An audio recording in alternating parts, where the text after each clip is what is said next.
Hey everybody, I'm coming in 5 weeks later.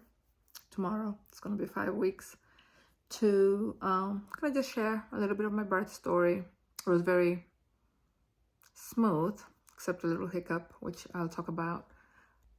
A few days before our induction was on a Monday, so the Tuesday before, I ended up having contractions all evening, all night, and the rest of the next day. So anyway, that night, I called the doctor on call because they were getting pretty consistent every 7 minutes, every 15 minutes, and then for 30, and then it comes back to 3 minutes.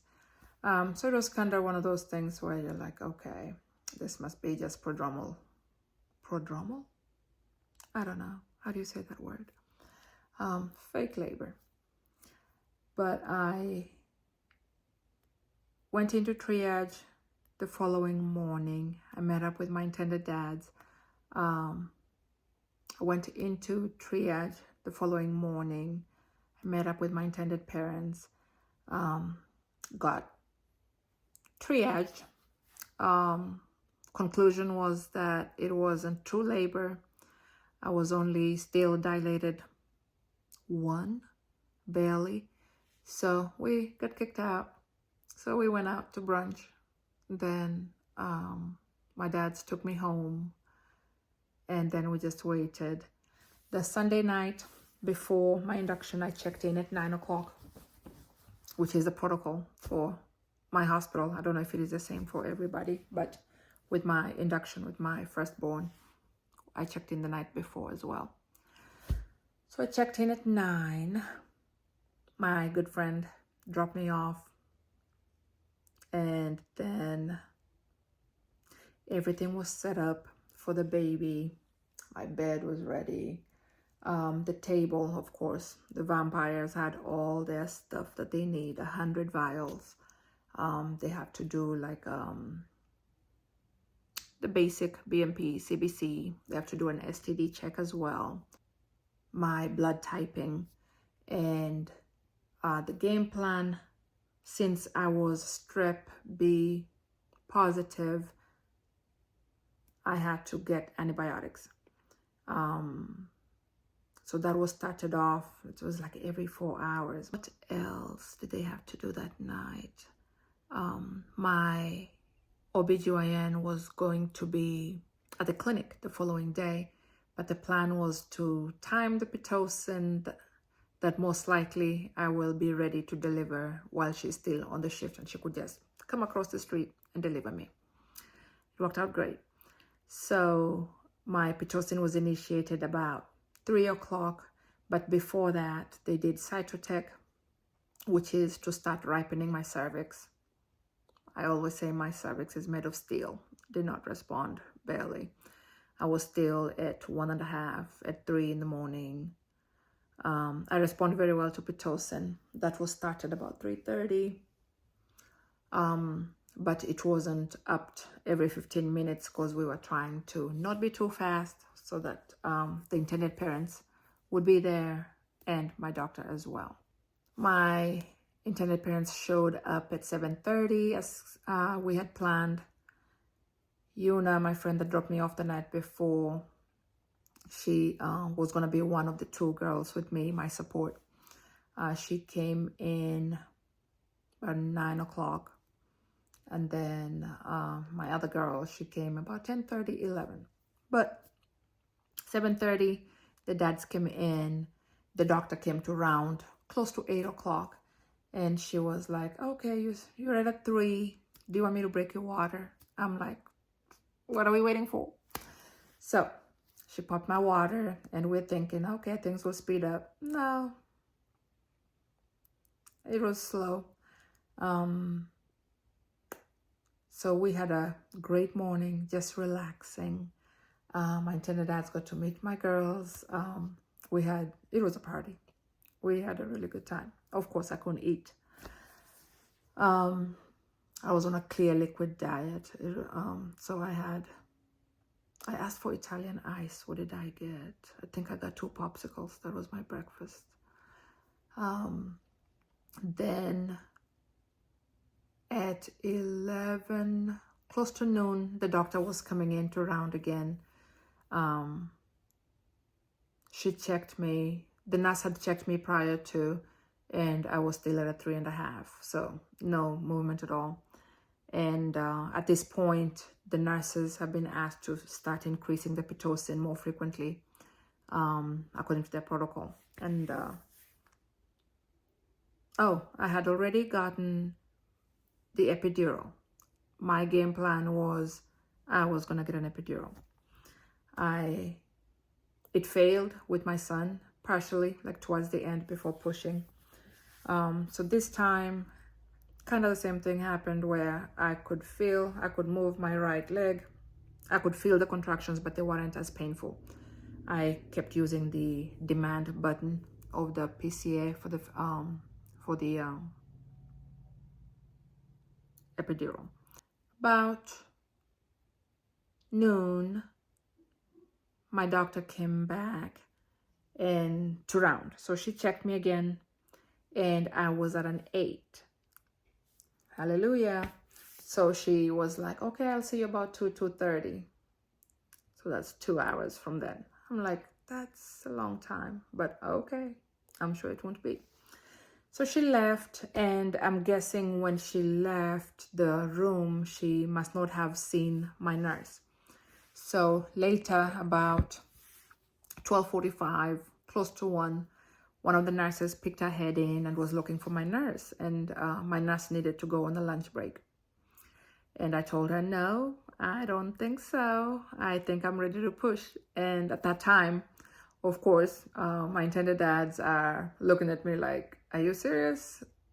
Because we were just relaxing. There's no pain, there's no drama. We are just talking, chopping it up. And I told the nurse, yes, I can feel the pressure, especially on my right side, because my epidural did not kick in on the right. I can feel that the baby has dropped to maybe station 3, the last station of labor. So she goes to find my nurse. My nurse is still pretty new. So she comes with the midwife, because she's like, well, she was at a 3.5. The last time I checked her, she can't be an 8. The nurse told her that Dr. Summers has checked me at noon and I was at an 8. So she, of course, is in a panic, gets the midwife, and they both come in. The midwife checks me and she's like, you are at a 10. Let's do some practice pushes. Practice pushes. Nope. So I told her that with my daughter, I only pushed twice and she was out. With my son, I pushed 4 times and he was out. I'm not pushing for an hour for this baby. I told her that I will wait until Dr. Summers is there and dressed and we can start pushing. So she's like, okay. Dr. Summers came in a little after 1. Before that, we had taken our group picture. You know, it's go time, so let's take this one last picture before the baby is out. Still, my girlfriend is like, well, are you serious? Is it? You don't look like you're in labor. I'm like, well, I've been in labor. It is time to go. So with the epidural, like I said, I could feel the right half, that the baby had definitely dropped all the way. And so what happened? It was 1:03, 1:04 is when we took the pictures. I looked at the timestamps. And then Dr. Summers comes in by 1:10. She was dressed and ready. I got, of course, propped into position. And my friend asks, okay, Dr. Summers, so are we doing the practice pushes? And Dr. Summers looks at her and says, we're having a baby. So at 1:23, baby was born. Baby was big. She got stuck. Shoulder dystocia. So that is an emergency. The nurse did say that the dystocia was 45 seconds, which is kind of serious. It is a long time for baby to be stuck. But of course, they did the maneuvers to push her out, and that led to me bleeding quite a bit. The baby came out having, gone through that trauma of being forced out. When they put on my belly, there was no time for the dads to do what we thought we would do, that they would cut the umbilical cord, because it's an emergency. There's like 100 people in the room now. The baby was taken to her little setup for everybody to attend to her. At this time, she wasn't as pink, and she's not crying. She had to have some dip suction, and then she started crying. The pediatrician was there as well, like I said. So with the shoulder dystocia, she didn't break anything, thankfully.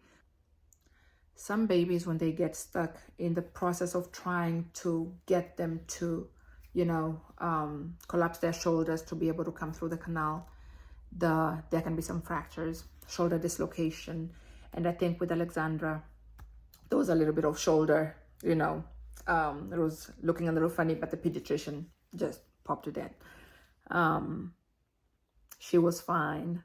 A few minutes later, we had her crying. Of course, everybody in the room is crying. The dads are crying. We're all crying. It was a beautiful, beautiful experience just to see not only the birth of the surrogate baby I've been taking care of for 9 months, but also the birth of these fathers. And I think the one reason I signed up for surrogacy was for that moment, and it is hard to describe. It was, and even my doctor had tears in her eyes. And when the baby got to crying, was doing good, even before they do the measurement or anything of that nature, they set both dads up for skin to skin. And that was also beautiful to see. So as I am laying in my bed, I am looking at everybody. I'm looking at my dads over here with the skin to skin, looking at the doctors, doing their stuff. Dr. Summers, my doctor, is busy trying to stabilize my bleeding, and she's talking to me, explaining what is going on. And I wasn't panicked. I wasn't scared, because looking back, when I look back at the video that my girlfriend had taken, it was a lot of blood. I was bleeding a lot. And so the doctor is like, okay, this is happening, this is what we're doing. I'm going to put some cytotec rectally, and that will help with the bleeding. And for the nurses here, for the mamas who recognize cytotec can be taken by mouth, vaginally. Then I found out it can also be taken rectally. What the hell? It seemed to help almost immediately, because my bleeding slowed down a bit. I did get a 1st degree tear with the delivery. With Shiloh, I had a 2nd degree tear. With Zion, my son, I got a 3rd degree tear. So with Alexandra being my biggest baby to deliver, and I got a 1st degree tear, a few stitches, that was pretty good. After everybody's stable, I'm stable, baby is stable with the dads. It was about maybe 20-30 minutes later, after they have done the skin to skin, they brought her back to me to say a proper hello. That was the sweetest thing. I loved that. To see her face. We have been just imagining her, and then now to actually see her, and she is just as strong as she was in my belly. All the kicks. I mean, this baby, her strength is that of a 6-month-old, I think. She was gorgeous. She was perfect. She had a lot of hair. So there was a lot of empty rooms, and with all the crew in the room, Everybody's stable. We were given another room for the dads to use in the labor and delivery.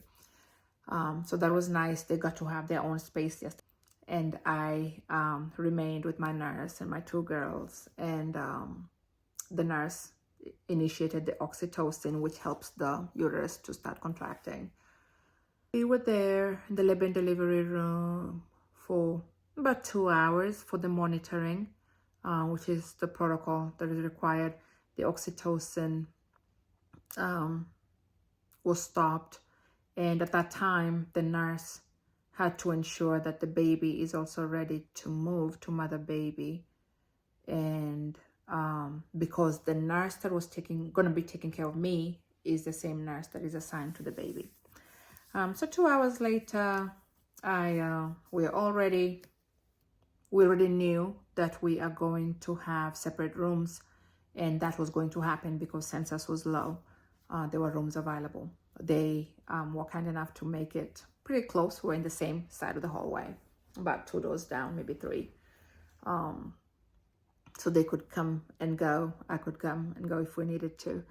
And so I got rolled into my room.